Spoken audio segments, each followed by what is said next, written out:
The eruption, which started in the Reykjanes Peninsula of Iceland, after 25 days is over. It just started like this, in a huge, oozing of the lava from the ground, and biggest spike in the Tremors chart.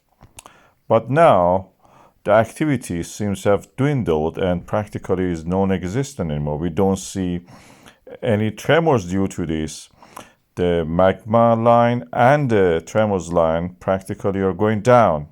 The trend is downward. The magma is receding and the tremors have stopped for that region. What we are seeing is mostly related to the machinery working around the volcano's crater.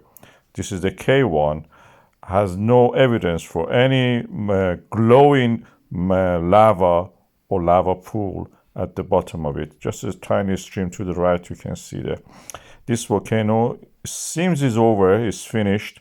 What we are seeing from the above is matching from what we see on the ground. And this is the 55-meter tall and the lava tube and the cone of the volcano sadly sitting there and going to finish for now, at least.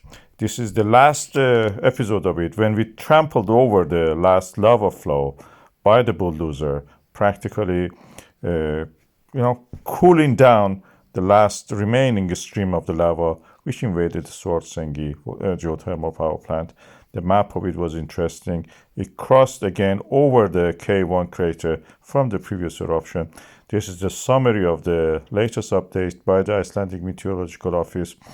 I have covered it for you, and I've covered more one. L1 is the wall that was invaded by the lava. The GPS data shows that the rise in the accumulation of the magma under the Svartsengi is very slow compared to the other ones. The slope on the red one, which was the lowest one, was very shallow. It's not going to happen very soon.